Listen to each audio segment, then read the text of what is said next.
जी बिल्कुल, दरअसल काफ़ी लंबी बैठकें चली थी, बीच में वहाँ पे इलेक्शन हो रहा था, इस वजह से वो बैठकें बीच में रुक गई थी।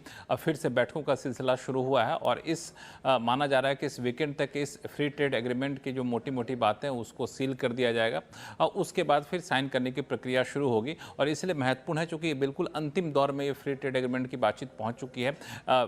इसी हफ्ते शुरुआत में उद्योग वाणिज्य मंत्री पीयूष गोयल गए थे, 2 दिन वहाँ रहे, फिर दोबारा से वापस जा रहे हैं। माना जा रहा है कि इस वीकेंड में शायद दोबारा से यूके जाएँ और उसको सील कर दें इस इंडिया यूके एफटीए को। इसके तहत सबसे बड़ी बात क्या होगी कि यूके से जो भी सामान इंपोर्ट होता है भारत में, उस पर इंपोर्ट ड्यूटी सरकार धीरे धीरे करके उसको कम करेगी। इस तरीके से भारत से जो सामान एक्सपोर्ट होता है यूके में, तो यूके की सरकार वहाँ पर अपने यहाँ इंपोर्ट ड्यूटी धीरे धीरे कम करेगी। अगर बहुत ही साधारण शब्दों में कहें तो मिसाल के तौर पर स्कॉच विस्की हो, वाइन हो, वो अगर यूके से आता है यहाँ पे तो करीब 150% तक इंपोर्ट ड्यूटी यहाँ पे लगती है।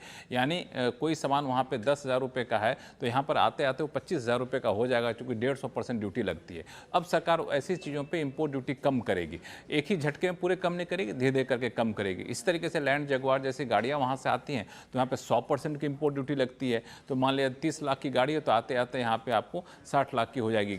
तो इस तरह से दोगुनी पड़ जाती है, वहाँ भी सरकार इंपोर्ट ड्यूटी कम करेगी। भारत से जो सामान जाएंगे जैसे फुटवेयर, लेदर प्रोडक्ट जाते हैं, गारमेंट जाती हैं, तो ये सारी चीज़ें जब वहाँ पे जाएंगे तो वहाँ भी सरकार इंपोर्ट ड्यूटी कम करेगी, तो ये सामान वहाँ पे ज़्यादा जा सकेगा।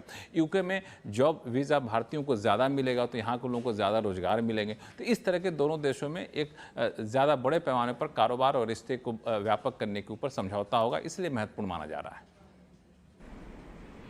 जी लक्ष्मण जी, बहुत बहुत धन्यवाद हमारे साथ जुड़कर ये सारी डिटेल शेर करने के लिए। तो જુઓ, ખાસ કરીને જે રીતે લક્ષ્મણજીએ પણ કહ્યું કે અહીંયાથી ઘણા લાંબા સમયથી આપણે આ બેઠકો ચાલી રહી હતી, એનો અંતિમ સ્વરૂપ આપણને ટૂંક સમયમાં આવતું જોવા મળી શકે છે, એટલે એના પર એક ખાસ આપણે ધ્યાન રાખતા રહીશું।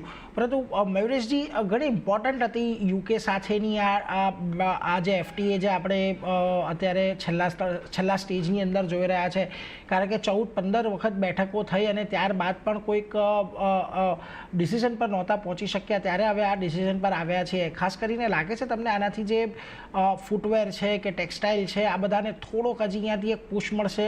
અને બીજી તરફ જ્યારે હજી આપણે યુએસ સાથે પણ એક ડીલ કરવા માટે હજી તૈયાર થઈ રહ્યા છીએ, ત્યારે આ ડીલ પણ થોડી ઘણી આવનારા સમયમાં કદાચ મદદ કરી શકે છે? અને મારી હિસાબે I think you are absolutely right. I think જે એક્સપોર્ટ ઓરિએન્ટેડ સેક્ટર્સ છે, ટેક્સટાઇલ છે, એપરલ છે, ફૂટવેર છે, that will benefit to a certain degree. અને આટલા માટે આઈ થિંક એ બહુ મહત્વપૂર્ણ છે કે I think this deal probably gets commensurated. We are also in the process of signing 2 more deals with a couple of more countries. અને obviously US સાથે શું થશે એ પણ આઈ થિંક બહુ ઇમ્પોર્ટન્ટ રહેવાનું છે. તો આઈ થિંક બહુ ઇમ્પોર્ટન્ટ છે અને I think that complements the entire scenario as well. I think આજે આપણે કન્ઝમ્પશનની વાત કરી રહ્યા છે, urban consumption, semi-urban, rural consumption expected to come back very, very strongly second half માં financial year માં ઘણા બધા factors માટે. I think if this gets complemented in terms of the UK sale as well or the UK FTA as well, I think it is obviously going to be huge and complementary in terms of all these businesses. So absolutely, I think this agreement is very, very critical. બહુ મહત્વપૂર્ણ રહેશે, not just for Indian exporters, but I think generally also, I think જે manufacturers છે ઇન્ડિયામાં, એની જે Pedigree છે, both in terms of domestic consumption and export markets holding up, I think that is a very good combination to probably have in terms of boosting corporate earnings and boosting the sector earnings as well. So I think બહુ important છે Indian perspective. તો આ એક important સમાચાર આપણને આવતા દેખાઈ રહ્યા છે। એફટીએથી ટેક્સટાઇલ, ફૂટવેર જેવા એક્સપોર્ટ ઓરિએન્ટેડ બિઝનેસ જે છે તેમને એક ખાસ કરીને ફાયદો થતો જોવા મળશે, ધ્યાન રાખવાનું રહેશે। એ સાથે જ આગળ વધે